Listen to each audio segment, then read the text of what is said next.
que el golpe más doloroso de mi vida vendría de la boca de mi propia hija. Y no fue un grito, no fue un insulto directo, fue una comparación, fina, afilada, como una navaja que corta sin avisar. Mi suegra lo hizo todo sola, a diferencia de ti. Yo tenía una taza de café en la mano cuando lo dijo.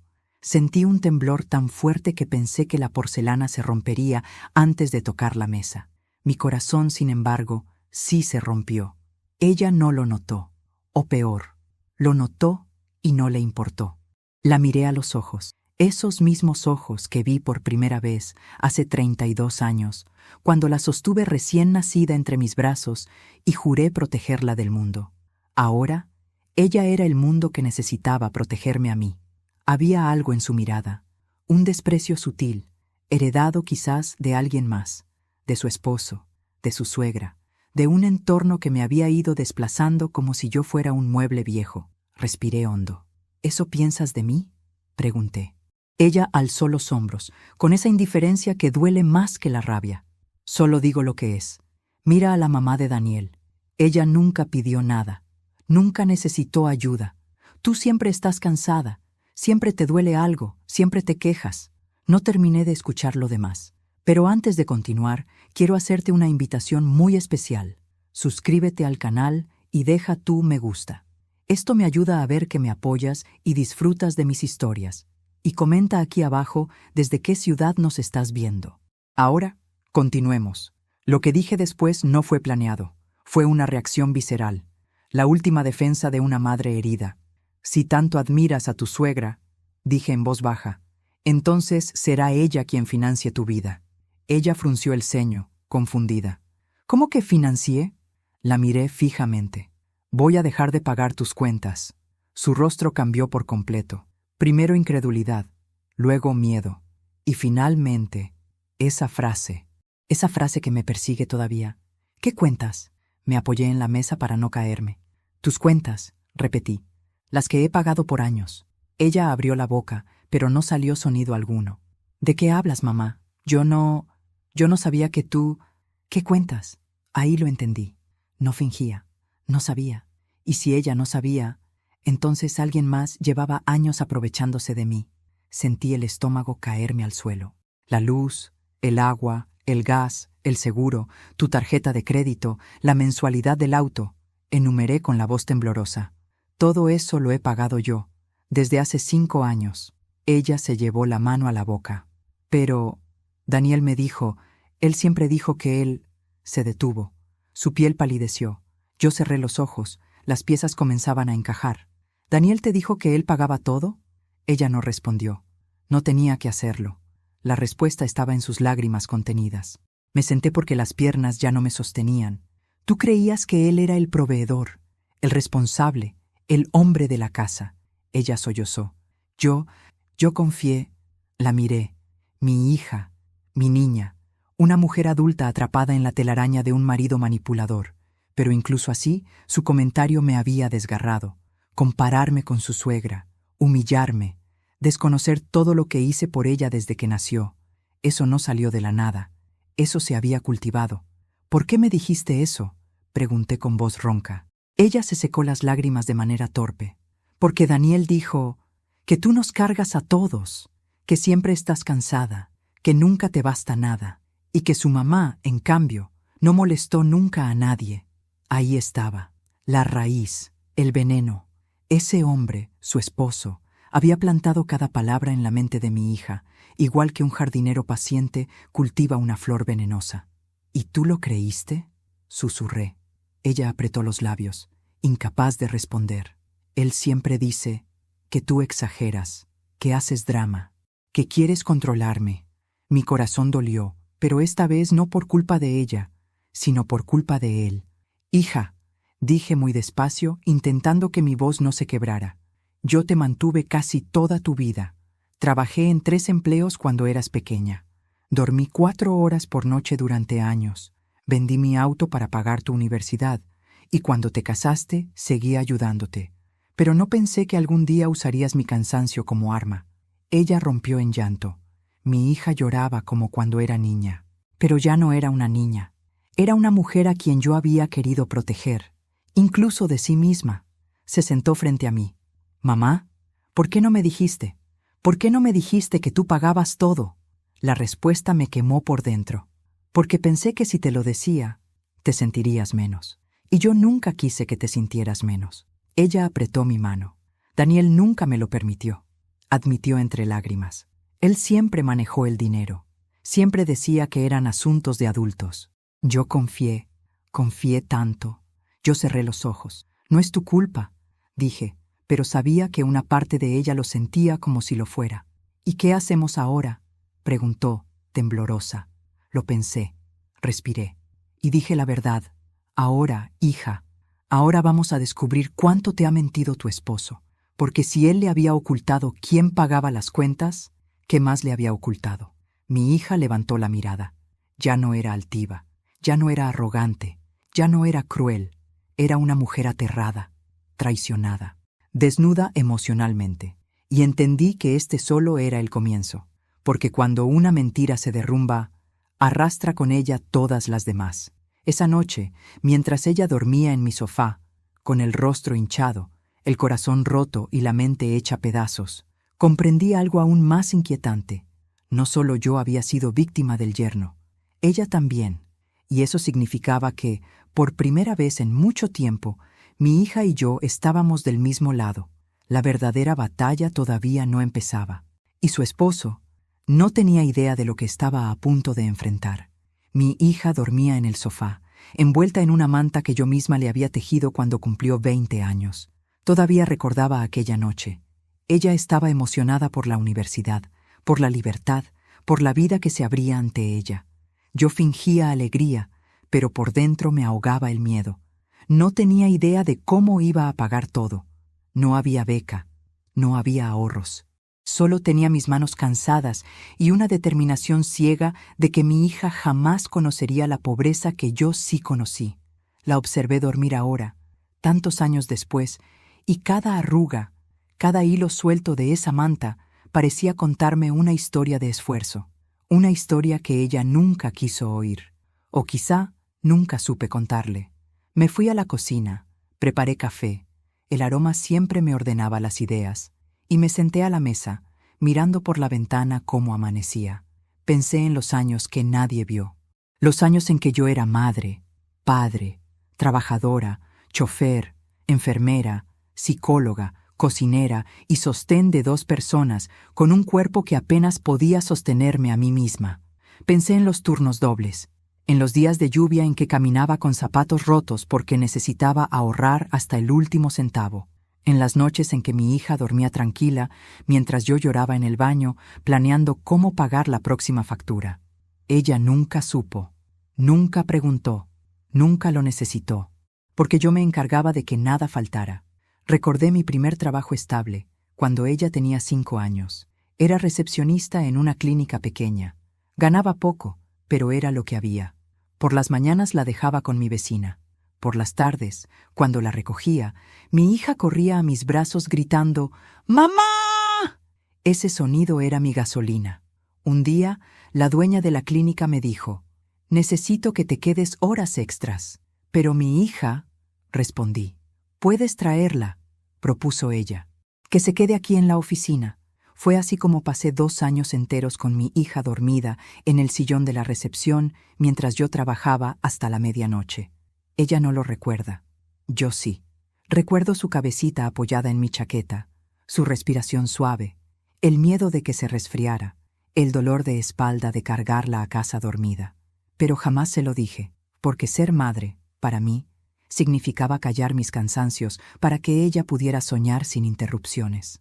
Luego vino mi segundo trabajo, cuando ella tenía 11 años. Me contrataron en una tienda de artículos de limpieza. Era duro, pesado, pero pagaban un poco más. Una vez levanté una caja demasiado pesada y sentí un tirón en la espalda. Caí de rodillas. Ese día descubrí que tenía una hernia. El médico dijo, «Debe descansar 2 semanas». «No puedo», respondí de inmediato, y no descansé, ni un día. El alquiler no esperaba, la comida no esperaba, mi hija no podía esperar. Ella nunca supo que trabajé con dolor durante años. Nunca supo que a veces me acostaba en el suelo porque mi cama parecía demasiado blanda para sostener mi cuerpo roto. Pero yo la veía bailar, la veía estudiar, la veía reír, y eso bastaba. Cuando cumplió 18, quiso ir a la universidad. Yo no tenía dinero, ni ahorros, ni apoyo, pero sí tenía orgullo y una promesa silenciosa. Vendí mi auto, mis joyas, todo lo que tenía valor. Acepté trabajos de madrugada limpiando oficinas y casas de desconocidos. Dormía 4 horas por día. Me alimentaba mal. Perdí peso, perdí cabello, perdí salud. Pero nunca lo dije, porque si ella sabía cuánto me costaba, tal vez sentiría culpa, y yo jamás iba a permitir que cargara con ese peso. La boda llegó después.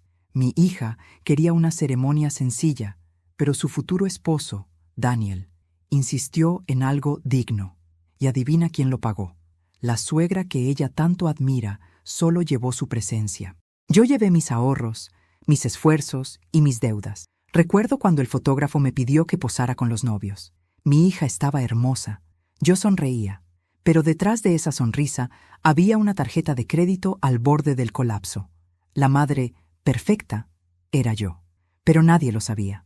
Aún así, nada me dolió tanto como lo que pasó 6 meses después de la boda. Mi hija llegó un día, angustiada.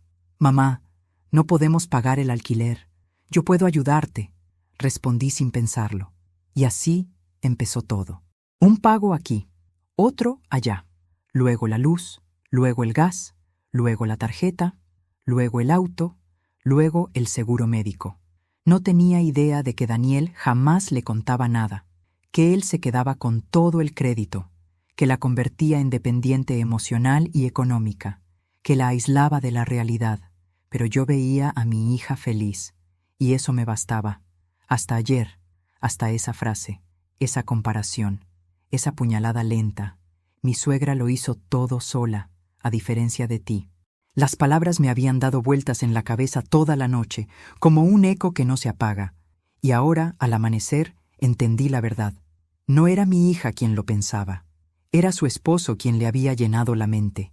Él había construido una imagen falsa de mí, un relato en el que yo era una carga, una quejosa, una mujer débil, y ella, sin saber la verdad, lo había repetido como si fuera propio, no por maldad, por manipulación.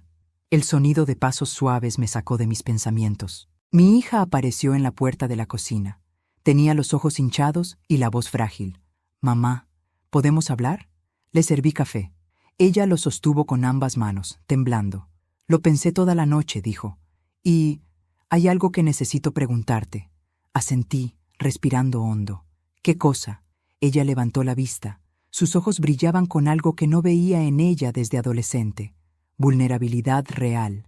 Si tú pagabas todo, siempre. Entonces, ¿cómo es que Daniel tenía tanto dinero? Hubo un silencio espeso. Yo ya lo sabía, pero ella estaba recién empezando a verlo. «Hija», susurré, «es hora de abrir los ojos».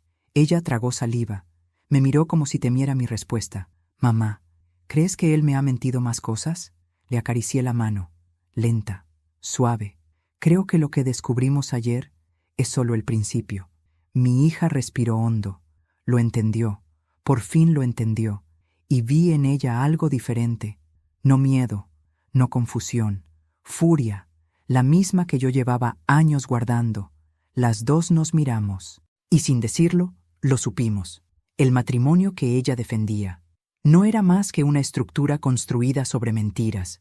Y ahora, una por una, íbamos a derribarlas. El sonido de la llave girando en la puerta rompió el silencio de la mañana. Mi hija y yo nos miramos al mismo tiempo, como si un frío repentino nos hubiera atravesado. Ella apretó la taza entre sus manos. Yo sentí que el aire se volvía denso, pesado, casi espeso. Daniel había llegado. «¿Mamá?», susurró mi hija temblando. «¿Qué le digo?».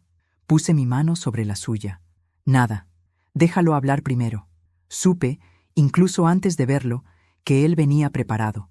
No era un hombre impulsivo, era un calculador, un tejedor de mentiras. Y la noche anterior, cuando su esposa no regresó a casa, debió de haber tejido muchas. Daniel entró en la cocina con la misma sonrisa pulida que usaba con todo el mundo, pero sus ojos, Sus ojos lo traicionaban. Estaban tensos, oscuros, vigilantes. «Ah, aquí están», dijo con naturalidad forzada. «Las estuve buscando toda la noche. ¿Qué pasó? Mi amor, ¿por qué no respondiste mis llamadas?» Mi hija bajó la mirada. Quería estar con mi mamá. Necesitaba pensar. Daniel sonrió, pero esa sonrisa era un filo. ¿Pensar en qué? Ella respiró hondo, pero no alcanzó a responder. Él sostuvo su barbilla con firmeza. «¿Qué te dijo tu mamá?» Di un paso adelante. «Daniel, suéltala». Él no me miró. Siguió observando a mi hija, como si tratara de leer sus pensamientos. Finalmente, la soltó con un gesto teatral. «Solo estaba preocupado», dijo. «Tu mamá es muy convincente cuando quiere serlo». Ahí estaba, el veneno. «Daniel», intervine, «ella tiene derecho a saber la verdad». Él se rió, una carcajada seca, dura. «¿La verdad? ¿Qué verdad? ¿La que tú inventaste para hacerte la víctima?» «Mira, mamá», dijo con un tono burlón, «yo entiendo que te sientas sola, que quieras protagonismo, que quieras atención». Mi hija abrió los ojos, horrorizada. «Daniel, basta». «No, déjame hablar», respondió él, levantando la mano. «Ella siempre hace lo mismo. Se mete en nuestras decisiones, nos manipula con culpa, nos quiere dependientes de ella». Yo respiré hondo. «Daniel, llevo 5 años pagando tus cuentas». La temperatura en la habitación bajó varios grados. Él sonrió. Y esa sonrisa fue peor que un insulto. «Claro que sí, mamá», dijo, «porque tú lo ofreciste. Nunca obligué a nadie. Además, tú tienes tu pensión, tus ahorros. ¿Qué te cuesta ayudar a tu hija?» Mi hija lo miró como si fuese un extraño. «¿Mi mamá te ofreció voluntariamente pagar todo?», preguntó ella. Daniel levantó la barbilla. «Sí, siempre quiso sentirse útil». Mi hija negó con la cabeza, temblando. «Daniel, por favor, yo acabo de descubrir que ella pagó todas nuestras cuentas. Tú siempre dijiste que tú te encargabas». Él la miró con una mezcla de fastidio y amenaza. «Te dije eso porque tú no entiendes de dinero. Siempre fuiste mala con las cuentas. Yo solo quería evitarte estrés». El silencio que siguió fue insoportable. Mi hija lo observó durante varios segundos. Entonces pronunció una frase que cambió la energía del cuarto. «Daniel, ¿qué más me ocultas?» Él retrocedió un poco. Pareció calibrar su respuesta. «Nada, absolutamente nada. Yo soy transparente. El problema aquí es que tu madre...» «No menciones a mi madre», lo interrumpió ella llorando. «No te atrevas». Daniel se quedó mudo. Era la primera vez que mi hija le levantaba la voz. La máscara de calma que él siempre llevaba se agrietó. «¿Qué te está diciendo?», preguntó él, mirando a su alrededor como un animal acorralado. «¿Qué te llenó la cabeza esta vez?». «Me abrió los ojos», respondió ella. Daniel se acercó a ella con un paso rápido y firme. «Te prohíbo que la escuches». Y ahí todo cambió. Mi hija retrocedió, sobresaltada. Yo di un paso adelante. «Daniel, estás cruzando una línea muy peligrosa», dije. Él se volvió hacia mí, y por primera vez dejó caer la máscara por completo. «Tú cállate», escupió. «Tú eres la raíz de todos nuestros problemas. Tú y tus lágrimas. Tú y tu drama. Siempre interfiriendo. Siempre metiéndote donde no debes». Me quedé inmóvil. Él continuó. «¿Sabes qué? Si tanto te molesta pagar, deja de hacerlo. Yo y mi esposa podemos arreglárnosla sin ti. Es más, deberías agradecerme por no haber aceptado tu dinero sucio». «¿Dinero sucio?», pregunté perpleja. «Sí», dijo acercándose a mí. «Seguro lo sacaste de algún favor especial. O de quién sabe dónde. Una mujer sola como tú no hace ese dinero honestamente». Mi hija jadeó. «Daniel, cállate ahora mismo». Y entonces ocurrió. Ella me miró. Yo la miré a ella. Y las dos comprendimos lo mismo. Ese hombre nunca la amó. Ese hombre nunca me respetó. Ese hombre nunca tuvo buenas intenciones. Y ese hombre tenía miedo, porque sabía que estábamos descubriendo algo más. Justo en ese instante, su teléfono vibró. Daniel lo tomó rápidamente, pero yo vi la pantalla. Vi la notificación. Un mensaje de un nombre desconocido. «Cariño, ¿vendrás esta noche?». Mi hija también lo vio. «¿Qué es eso?», preguntó ella con la voz rota. Daniel escondió el teléfono. «Nada, un amigo». «Eso no es un amigo», susurré yo. Él me fulminó con la mirada. Te dije que te callaras. Mi hija dio un paso adelante. Enséñame el teléfono. No. Daniel, enséñame el maldito teléfono. ¡No! El grito rebotó en las paredes. Mi hija lo empujó. Le arrebató el celular. Daniel intentó quitárselo de las manos, pero yo me interpuse. Mi hija desbloqueó el teléfono. Lo leyó. Y su cara se transformó en algo que nunca había visto. Ni siquiera cuando era niña, y se caía. Ni siquiera cuando se rompió el corazón por primera vez. Era devastación pura. Daniel, susurró. ¿Quién es Clara? El mundo se detuvo. Él tragó saliva. Ella siguió leyendo. Mensajes, fotos, transferencias. Noches de hotel. ¿Usaste el dinero de mi madre para estar con otra? Gritó ella. Daniel abrió la boca, pero no tuvo tiempo de decir nada. Mi hija lo abofeteó, con fuerza. Daniel se quedó helado y murmuró: «No sabes lo que haces». Ella respondió: «Tú tampoco, pero lo vas a aprender».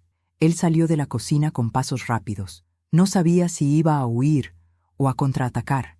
Mi hija se dejó caer en mis brazos, llorando como aquella niña que corría a mí después de un mal sueño. La abracé fuerte. «Hija, esto no ha terminado», susurré. «Pero ahora estamos juntas, y juntas íbamos a descubrir aún más, porque una notificación en ese teléfono no era lo único inquietante. Había algo más. Un detalle que vi cuando Daniel trató de bloquear la pantalla. Algo mucho más grave. Una aplicación bancaria abierta, con movimientos hechos desde mi propia cuenta, sin mi aprobación, sin mi firma. Y mi hija, sin saberlo, murmuró: «Mamá, creo que mi esposo te robó». Y yo respondí, con la voz firme: «No creo». Lo sé. Esa tarde, cuando Daniel salió furioso de la casa golpeando la puerta como si quisiera romperla, supe que por fin tenía espacio para pensar con claridad. Mi hija seguía temblando. No podía dejar de mirar el teléfono que acababa de revisar, como si cada mensaje encontrado fuera una puñalada nueva. «Mamá», susurró ella, «¿de verdad crees que te robó?» No quería responderle impulsivamente. Quería responderle con pruebas. «Voy a verlo ahora mismo», dije mientras me levantaba. «Necesito comprobarlo por mí misma». Ella intentó seguirme, pero la detuve. «No, hija, necesito hacer esto sola. Tú, respira. Tómate tu tiempo. Has recibido demasiados golpes hoy». Ella asintió, abrazándose a sí misma como si tratara de mantenerse entera. Entré en mi cuarto, cerré la puerta y encendí mi computadora. Mis manos temblaban, no por miedo, sino por una mezcla de rabia y anticipación. Abrí mi banca en línea, ingresé mis claves. La pantalla tardó unos segundos en cargar, pero cuando lo hizo, mi corazón dio un vuelco. Había movimientos que no reconocía, transferencias, retiros, pagos automáticos configurados desde hacía meses, todos hechos a una cuenta cuyo nombre no aparecía completo, solo un fragmento. D.S.R. Daniel Samuel Rivera. El mismo nombre que tenía grabado en su alianza de boda. Cerré los ojos, respiré profundo y empecé a revisar uno por uno. Mientras más revisaba, menos podía creerlo. «Hijo de», murmuré en voz baja. Había transferencias de cantidades pequeñas, $80, 120, 200, luego otras más grandes, 600, 950, hasta una de $1,200, y no eran recientes. Llevaba haciéndolo casi un año, a veces varias veces al mes. Mi hija no sabía, yo tampoco, pero él sí. Y no solo eso, muchas de esas transacciones coincidían con fechas de hotel, cenas, regalos caros, viajes breves que ahora, con los mensajes de Clara, tenían una explicación demasiado clara. Me llevé las manos a la boca. Sentí un ardor en los ojos, una mezcla de tristeza, impotencia y algo más profundo, humillación. Durante años me había sacrificado para que mi hija viviera bien, y él, con su sonrisa de yerno perfecto, me robaba sin remordimiento. Usaba mi esfuerzo para engañarla a ella, para burlarse de mí. No era suficiente mirar la cuenta, tenía que ver los comprobantes. Saqué una carpeta de documentos que guardaba en mi armario. Era mi archivo personal, donde registraba cada pago, recibo y gasto. Me senté en el suelo y comencé a revisar factura por factura. Ahí estaba, el alquiler pagado supuestamente por Daniel Aparecía marcado, pero con mi firma, o algo que pretendía ser mi firma. Tomé mis lentes. Acercarme lo confirmó. Mi firma estaba falsificada. No era idéntica, pero lo suficiente como para que un arrendador ocupado no lo notara. No puede ser, susurré. Busqué más documentos, la renovación del seguro, la mensualidad del auto, el pago atrasado de la tarjeta que Daniel decía haber cubierto de su propio salario, todos con firmas torpemente imitadas, todos pagados con mi dinero. Sentí una punzada en el pecho, no un dolor físico, un dolor emocional que era casi peor. Un hombre así no llegaba a esa crueldad de un día para otro. Mi hija había vivido en manos de un manipulador real, y yo lo había permitido sin saberlo. Me levanté del suelo con un impulso inesperado. Abandoné mi cuarto y fui hacia el salón donde mi hija seguía sentada, mirando fijamente la mesa como si su mundo se hubiera derrumbado. Cuando me vio, su expresión se volvió una mezcla de esperanza y miedo. «¿Qué encontraste?», preguntó con voz rota. Me senté frente a ella. Puse los documentos en la mesa, uno por uno. «Hija, él no solo te mintió, no solo me usó, él falsificó mi firma. Durante meses, quizá años». Ella se llevó ambas manos a la cabeza. «¡No! ¡No puede ser!». Le mostré las transferencias, los cargos, las fechas, los comprobantes. Ella no lloró esta vez. Era peor. Se quedó inmóvil, como si su cuerpo hubiera decidido desconectarse para soportar el shock. Él me dijo que todo lo pagaba él, susurró, que era mi deber dejarle manejar el dinero, que yo era mala administradora, que tú solo querías controlarnos. Ahí lo vi. El patrón, la manipulación emocional, la dependencia económica. Daniel no solo había sido infiel, no solo había sido ladrón, había sido un abusador psicológico. «Mamá», dijo con voz quebrada, «me siento una tonta». Me incliné hacia ella, acaricié sus manos. «No digas eso. Las personas manipuladoras saben elegir a quién quebrar. Y tú solo querías amar y construir una familia. No tienes la culpa». Ella bajó la mirada. «¿Qué vamos a hacer?», preguntó. Pensé un momento, un pensamiento que llevaba años esperando nacer. «Vamos a destapar todo, pero no precipitadamente, no con emoción, con estrategia». Mi hija me miró con un brillo nuevo, fuerza, determinación, el principio de una mujer despertando de una pesadilla. «¿Qué necesitas que haga?», preguntó. Sonreí. Era una sonrisa triste, pero firme. «Primero, vamos a reunir pruebas. Todo, cada transferencia, cada firma falsificada, cada recibo, cada mensaje. Necesitamos una carpeta completa». Ella asintió. «Y después», añadí, «iremos a alguien que pueda ayudarnos legalmente». En ese momento, mi teléfono vibró. Era un mensaje de un número desconocido. Lo abrí. «Señora, soy la administradora del edificio de Daniel y su esposa. Necesito hablar con usted urgentemente. Es sobre un asunto que la involucra». Mi sangre se heló. «¿Quién es?», preguntó mi hija. Le mostré la pantalla. Ella frunció el ceño. «¿Por qué la administradora querría hablar contigo?». No lo sabía, pero una intuición me dijo que era grave, muy grave. Sentí un escalofrío recorrerme la espalda. Sabía que Daniel había robado, sabía que había engañado, sabía que había manipulado, pero ahora una nueva verdad surgía, amenazando con derrumbar todavía más, porque la administradora del edificio no me escribiría por cualquier cosa.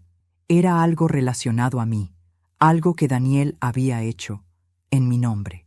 Y ese pensamiento me dejó sin respiración. La administradora del edificio me citó esa misma tarde.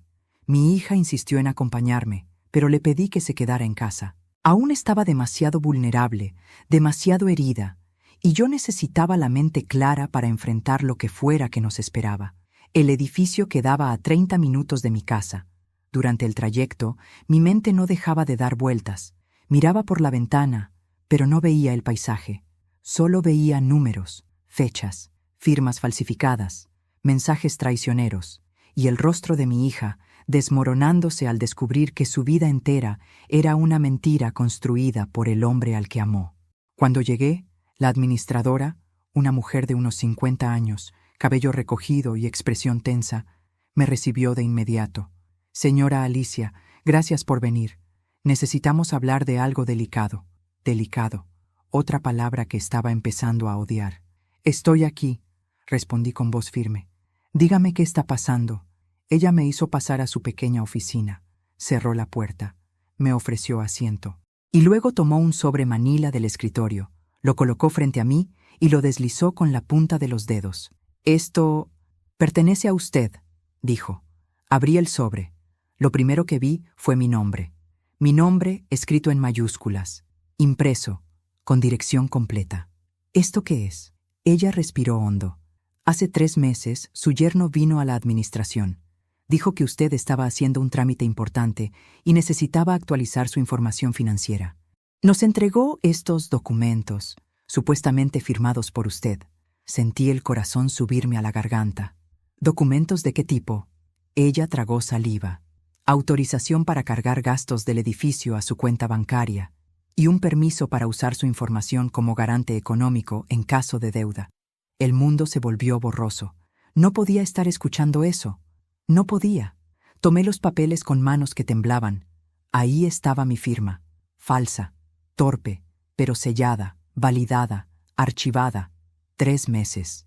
Durante 3 meses, Daniel había usado mi nombre, mi identidad, mi estabilidad, para cubrir gastos del departamento donde vivía con mi hija.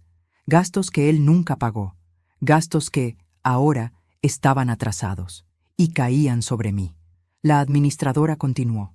Intentamos contactarla semanas atrás, pero su número no parecía activo. Daniel nos dijo que usted había cambiado de teléfono. Confiamos en él. Una mezcla de rabia, impotencia y vergüenza me atravesó como un rayo. Entonces, murmuré. ¿Lo que él quería era atarme legalmente a sus deudas? La mujer asintió con pesar. Lamento muchísimo que haya pasado esto, pero usted tiene derecho a denunciarlo. Esto es falsificación de identidad. Un delito grave. Yo cerré los ojos, respiré. Otra mentira, otra manipulación, otra forma de atraparnos, de controlarnos, de usarnos como pilares para sostener su vida miserable. Me levanté. No confiaba en mis piernas, pero me obligué a mantenerme firme. Gracias por avisarme. Haré lo que tenga que hacer. Antes de salir, la administradora dijo algo que me heló la piel. Señora Alicia, tenga cuidado. Daniel está desesperado, y la gente desesperada comete errores peligrosos. En el camino de regreso a casa, sentí que la ciudad se reducía a ruido blanco. Cada auto, cada paso, cada voz, todo parecía lejano, como si yo caminara bajo el agua. Daniel había cruzado límites que jamás imaginé. No solo había robado dinero, había robado mi identidad. Había vulnerado mi nombre, mi integridad, mi seguridad financiera. Pero lo peor no era eso. Lo peor era saber que lo hizo mientras miraba a mi hija a los ojos cada noche, fingiendo ser un buen esposo. Cuando llegué a casa, mi hija estaba sentada en la sala, abrazando una almohada. Sé que había llorado. Se le notaba en los párpados hinchados. Mamá, pensé que tardarías más. ¿Qué pasó? Me senté frente a ella. Le conté todo. Cada detalle, cada documento, cada deuda, cada mentira. Mientras hablaba, su rostro cambiaba. Tristeza, confusión, rabia y finalmente, horror. ¿Usó tu identidad para endeudarse? Sí. ¿Y firmó en tu nombre? Sí. ¿Y todo esto significa que, legalmente, podrías perder dinero? ¿Incluso tu casa? Asentí despacio. Ella rompió en llanto. «Es un monstruo», gritó. «Un monstruo. ¿Cómo pudo? ¿Cómo pudo hacernos esto?» La abracé mientras su cuerpo se sacudía con sollozos. «Hija, ya no podemos seguir ignorando lo que es evidente. Daniel no es un hombre confundido. Daniel no es un marido con problemas. Daniel es un manipulador, un mentiroso y un delincuente». Ella apretó los dientes. «Lo voy a enfrentar, ahora mismo». La tomé de la mano. «No sola, mamá. No sola, hija. Tú ya sufriste bastante. Ahora me toca a mí hacer lo que debía haber hecho hace mucho tiempo». En ese momento, sonó su celular. Era Daniel. Otra vez. Como si supiera que algo se estaba moviendo. Como si presintiera que su poder se desmoronaba. Mi hija miró la pantalla sin contestar. «No quiero escucharlo», susurró. «Tengo miedo de lo que pueda decirme». Tomé su celular. Yo sí quiero escucharlo, contesté. ¿Dónde estás?, preguntó él con voz cargada de irritación. Hablando con la persona que realmente sostiene tu vida, respondí. Hubo un silencio tenso. ¿Qué diablos significa eso? Significa que ya sé lo que hiciste. No sabes nada, espetó él. Daniel, dije con calma. Hijo, escucha bien. Este juego se terminó. Hubo un ruido al otro lado, respiración agitada, pasos, como si se moviera de un lado a otro. No puedes probar nada, gruñó. No tienes pruebas, no tienes cómo demostrarlo. Sonreí, no porque fuera gracioso, sino porque, por primera vez, él tenía miedo. Las tengo, Daniel, todas, y mañana estarán en manos de un abogado. ¿Qué? ¿No puedes? Antes de continuar, dije de pronto mirando a mi hija, dime aquí en los comentarios qué te está pareciendo esta historia hasta ahora y qué harías tú en su lugar. No te vayas del video, porque lo que viene a continuación te pondrá la piel de gallina. Mi hija me miró como si no reconociera a la mujer frente a ella. Una mujer que por primera vez no se doblaba, no lloraba, no imploraba. Una mujer que luchaba. Volví al teléfono. Daniel, escúchame con atención. Esta vez serás tú quien tenga que rendir cuentas. No yo, no mi hija, tú. Hubo un silencio largo, y entonces él dijo algo que me heló la sangre. No tienes idea de lo que estás desatando, Alicia. Y colgó. Mi hija me miró, aterrada. Mamá, ¿qué quiso decir con eso? Respiré hondo, porque yo sí tenía una idea, o al menos una sospecha, y era peor de lo que ambas imaginábamos. Esa noche casi no dormí. Mi hija tampoco. Nos quedamos en silencio, cada una en su habitación, escuchando los ruidos de la casa, el viento golpeando la ventana, los pensamientos martillando la mente con fuerza. Daniel no volvió a llamar, y eso, irónicamente, nos inquietaba más. A las 7 de la mañana, escuché pasos en la cocina. Encontré a mi hija mirando su taza de café sin tomarla, con la mirada perdida. No quiero seguir viviendo con miedo, dijo sin mirarme. No quiero que él siga controlando mi vida. Me senté a su lado. Ya no puede controlarte. No ahora que lo sabemos todo. Ella negó con la cabeza. No, mamá. Aún no sabemos todo. Me quedé en silencio. Tenía razón. Daniel había insinuado algo que él sabía y nosotros no. Algo que guardaba como arma final. Y yo necesitaba descubrirlo antes de que pudiera usarlo en nuestra contra. Vamos a revisar los documentos otra vez, propuse. Pero esta vez no nos enfocamos solo en las transferencias. Abrimos correos antiguos, mensajes guardados, fotografías, conversaciones archivadas. Mi hija conocía su celular de punta a punta, pero la noche anterior no estaba en condiciones de verlo todo. Mamá, mira esto, susurró de pronto. Era un correo, de hace un año. Venía de una clínica privada. Asunto, confirmación de consulta. Fertilidad masculina. Mi hija frunció el ceño. ¿Fertilidad masculina? ¿Por qué Daniel habría...? Abrimos el contenido del mensaje. Decía, estimado señor Rivera, estos son los resultados de su análisis de fertilidad. Según el estudio, el nivel es sumamente bajo y la posibilidad de concebir de forma natural es extremadamente reducida. Mi hija llevó una mano a la boca. Pero, mamá, yo estuve embarazada hace 8 meses. La sangre se me heló. ¿Qué dices? Ella comenzó a llorar. Perdí ese bebé. ¿Recuerdas? Claro que recordaba. La sostuve durante 2 días. La abracé mientras lloraba. Pensé que había sido un accidente, algo natural. Pero ahora, ¿qué estás diciendo, hija? Ella negó con la cabeza una y otra vez, como si quisiera convencerse de que estaba equivocada. Si Daniel no podía tener hijos, mamá, entonces, sus lágrimas cayeron sobre la mesa. Yo sentí los ojos arderme, como si una aguja caliente me atravesara la garganta. ¿Estás diciendo que él sabía que no podía darte hijos? Murmuré.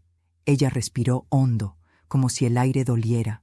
Él siempre me decía que yo debía cuidarme más, que probablemente yo tenía problemas de fertilidad, que seguro mi cuerpo no funcionaba. Me hacía sentir defectuosa.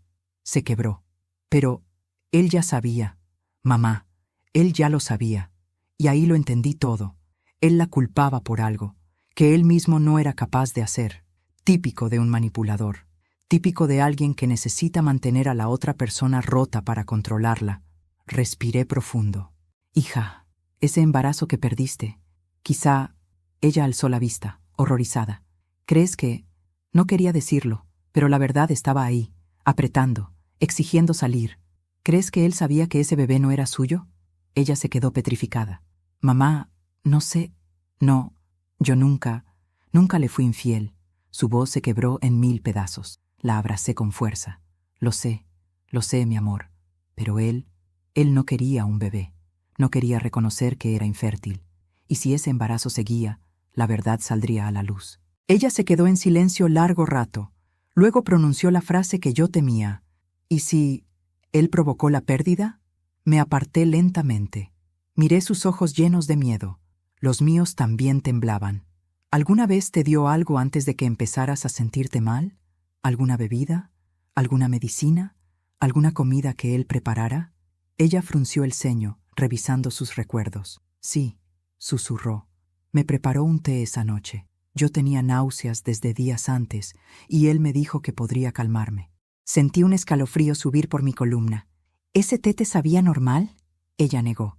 Me supo extraño, amargo, pero él insistió en que lo tomara. Dijo que era una mezcla natural. Apreté su mano. Hija, no puedo afirmarlo, pero tampoco puedo descartar nada. Ella rompió en llanto otra vez. Mamá, me casé con un monstruo, gritó. Le di mi vida. Y él... La sostuve mientras temblaba. No estás sola. No más. Y esta vez vamos a llegar hasta el fondo de todo. Hasta el último rincón oscuro donde él haya escondido su maldad. Mientras la abrazaba, mi teléfono vibró. Lo tomé. Un mensaje, de un número desconocido. Soy Clara. Necesito hablar con usted. Es urgente. Él me está buscando. Mi corazón latió más rápido. ¿Quién es?, preguntó mi hija. Le mostré el mensaje. Su rostro palideció. Mamá, él está buscando a esa mujer. ¿Por qué? ¿Qué le hizo? ¿Qué es lo que ella sabe? Me acerqué a la ventana y miré hacia la calle. No porque esperara verlo, sino porque sentí una presencia, un peligro cercano, algo que se movía en las sombras del futuro inmediato. Él está acorralado, dije con voz baja. Y los hombres así se vuelven más peligrosos cuando están perdiendo. Mi hija me abrazó desde atrás. ¿Qué hacemos ahora?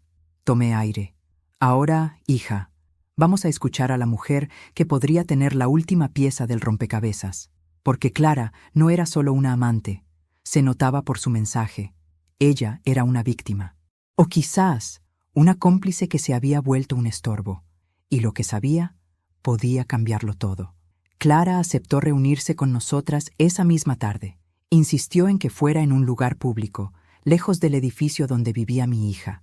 Tenía miedo, y ese miedo decía más que cualquier palabra. Elegimos una cafetería tranquila, cerca de un parque. Llegamos temprano. Mi hija estaba nerviosa, jugueteando con la servilleta como si quisiera deshacerla en pedacitos. ¿Crees que nos dirá la verdad?, preguntó. Creo que ya está cansada de mentiras, respondí. A los pocos minutos, una mujer joven entró. Tenía unos 30 y tantos, ojeras profundas y un temblor casi invisible en las manos. Cuando nos vio, reconoció de inmediato a mi hija. Bajó la mirada, avergonzada. «Soy yo, Clara», dijo con voz baja. Mi hija no habló. No podía. Yo asentí con serenidad. «Gracias por venir», le dije. Nos sentamos. Clara pidió un vaso de agua y apenas lo tocó. «Antes de que digan algo», comenzó ella, mirando a mi hija. «Lo siento. No voy a justificar lo que hice. Sé que lo que tuve con él fue un error, pero yo tampoco sabía en qué tipo de hombre estaba metida, hasta que fue demasiado tarde». Mi hija tragó saliva. «Dime la verdad», dijo con voz rota. «¿Cuánto tiempo llevaban?» Clara cerró los ojos. 3 años. Mi hija apretó los labios. No lloró. No dijo nada. No tenía lágrimas suficientes para tanto dolor. «Pero eso no es lo peor», continuó Clara con un hilo de voz. «Lo peor es lo que Daniel estaba planeando». La cafetería parecía volverse más silenciosa. Hasta los cubiertos parecieron dejar de sonar. «¿Qué estaba planeando?», pregunté. Clara dudó. Miró a su alrededor. Bajó la voz aún más. «Él quería quedarse con la casa de usted. La suya», me dijo directamente. Sentí un golpe seco en el pecho. «¿Con mi casa?». «Sí. Lo había mencionado varias veces». Decía que su hija y usted no sabían administrar dinero, que él tomaba mejores decisiones, que merecía vivir en un lugar seguro sin tener que trabajar toda su vida. Mi hija abrió los ojos, atónita. ¿Pero cómo? Esa casa está a nombre de mi mamá. Clara asintió. Y por eso necesitaba algo más, algo que facilitara el proceso. Él me lo contó cuando pensó que yo estaba de su lado. Se inclinó hacia adelante. Quería que usted, señora Alicia, pareciera incapaz de manejar sus finanzas. ¿Incapaz?, susurré. Quería que pareciera que estaba perdiendo la memoria, que estaba confundida, que no recordaba pagos, fechas, decisiones, que era una carga. Mi hija se tapó la boca con ambas manos. Eso coincide con lo que él me decía, dijo entre sollozos. Siempre me insinuaba que tú estabas olvidando cosas, que estabas desorientada. Yo no quería creerlo, mamá, lo juro, pero él siempre lo decía con tanta calma. Clara asintió. Ese era el plan. Si lograban que parecieras inestable, podrían argumentar que no eras apta para administrar tus finanzas, y entonces él, como tu yerno responsable, podía solicitar ser tu tutor legal. Sentí como si el mundo se inclinara. Tutor legal, mi casa, mi dinero, mi identidad, todo habría sido firmado por él. Pero eso es imposible, murmuré. No, dijo Clara con firmeza, no es imposible. Y él ya tenía parte del camino avanzado. Usó su firma falsificada varias veces. Le decía a la administradora que usted estaba confundida, y hace un mes comenzó a buscar abogados. Mi hija me miró horrorizada. Mamá, él quería tomar tu vida entera. Clara respiró hondo. No solo eso, quería dejarme a mí a cargo de cuidarte mientras él y tu hija vivían contigo. Si lograba sacarte legalmente de la propiedad. Nos quedamos en silencio. Un silencio pesado, casi irrespirable. Yo cerré los ojos un instante.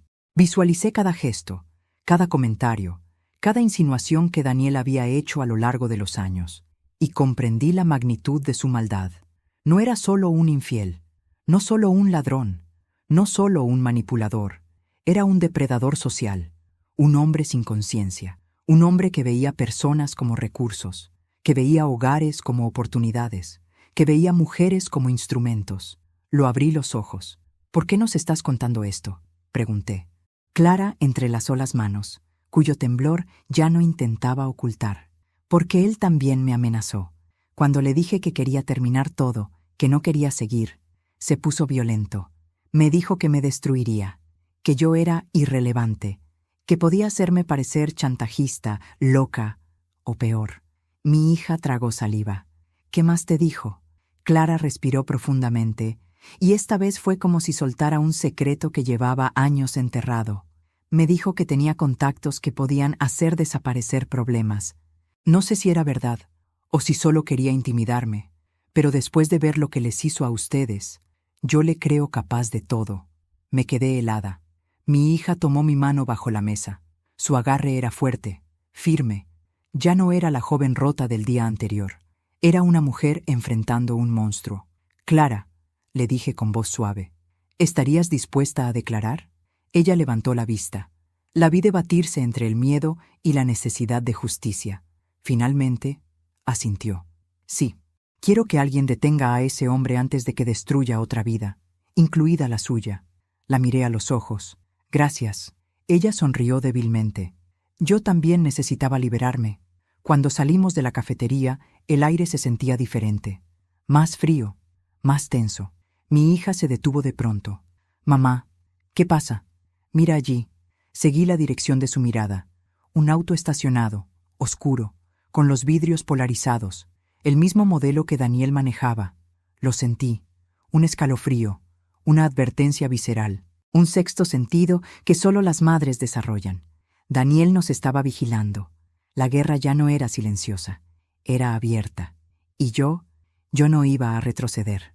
El auto oscuro permaneció allí, detenido frente a la cafetería, como una sombra ominosa que se negaba a desaparecer.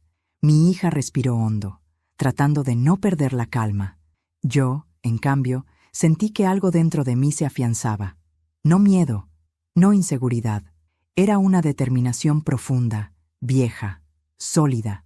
La misma que me había mantenido de pie durante toda mi vida, incluso en los momentos en que nadie más veía mi fuerza. No mires hacia atrás, le dije a mi hija mientras caminábamos hacia la esquina. Si es él, quiere intimidarnos. No le vamos a dar ese poder. Ella asintió, aunque podía sentir su temblor a través de su mano. Clara se despidió apresuradamente, tomando un taxi diferente. Su rostro reflejaba alivio y terror al mismo tiempo. Cuando doblamos la esquina, escuché el motor del auto encenderse.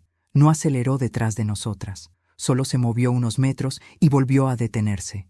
Daniel estaba enviando un mensaje claro. Los veo, los vigilo. No se atrevan. Pero ese mensaje llegó demasiado tarde. Yo ya no era la mujer que él creía poder manipular. Y mi hija tampoco. Al llegar a casa, llamé a un abogado que había ayudado a una amiga en un caso similar. Nos recibió ese mismo día en su oficina. Era un hombre serio, de lentes redondos y voz pausada. Nos escuchó durante casi una hora sin interrumpirnos, tomando notas meticulosas. Cuando terminamos, dejó el bolígrafo sobre la mesa. Lo que tienen aquí, dijo tocando la carpeta llena de pruebas, no es solo un caso de infidelidad o manipulación. Es un delito múltiple: falsificación de firma, fraude bancario, suplantación de identidad, desvío de fondos y coacción emocional. Estamos hablando de penas de prisión reales. Mi hija palideció. ¿A prisión? Sí, respondió el abogado sin titubear.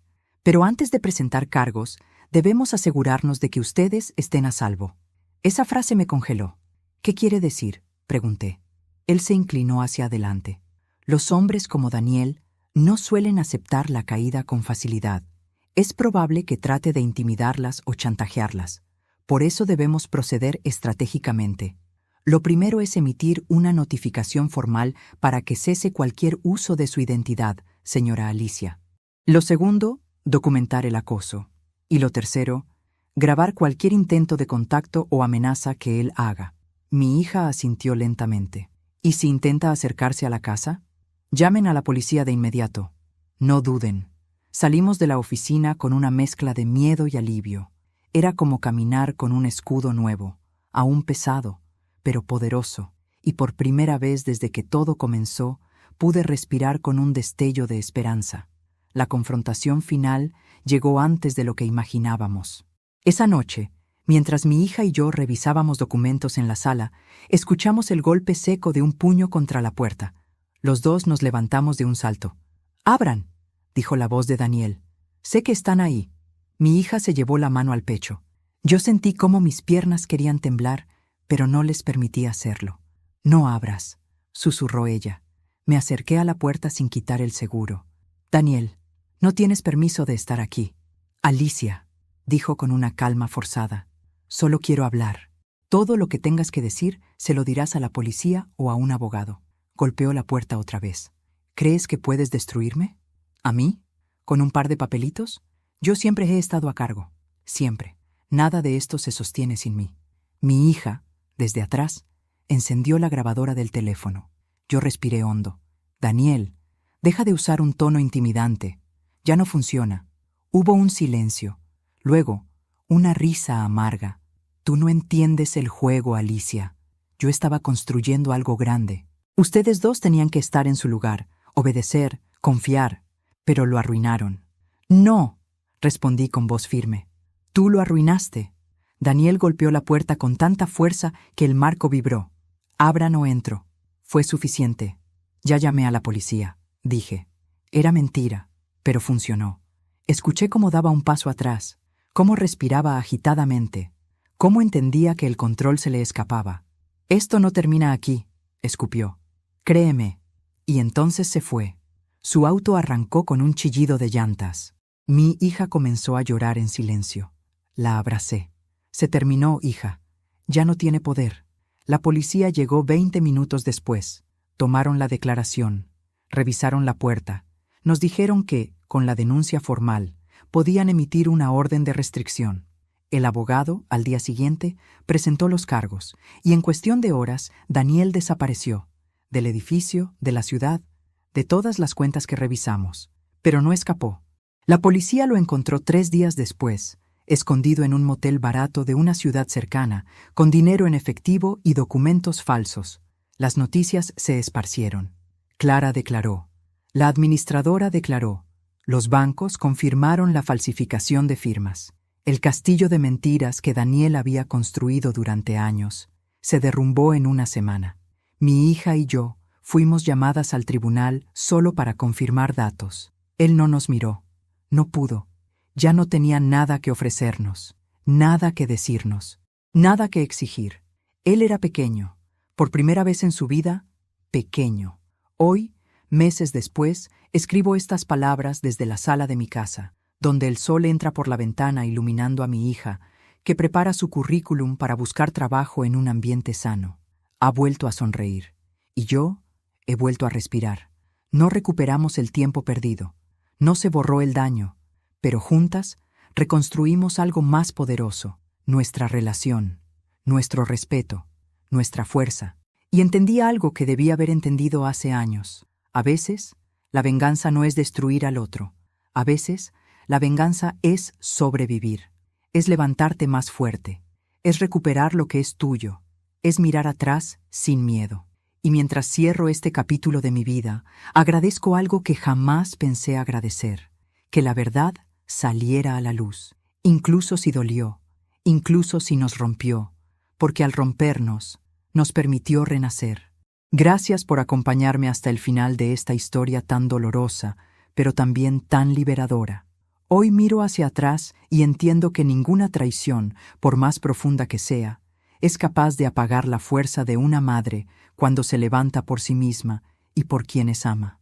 Recuperé mi voz, recuperé mi dignidad y recuperé a mi hija. Y eso para mí es la mayor victoria. Ahora quiero hablarte a ti, que escuchaste cada capítulo, que sentiste conmigo cada golpe y cada respiro. Suscríbete al canal y deja tu me gusta. Tu apoyo es lo que me permite seguir compartiendo historias que tocan el corazón y nos recuerdan que siempre podemos levantarnos. Y cuéntame en los comentarios, ¿desde qué ciudad nos estás viendo? ¿Qué te hizo sentir esta historia? ¿Qué habrías hecho tú en mi lugar? Me encanta leerlos. Tu opinión es muy importante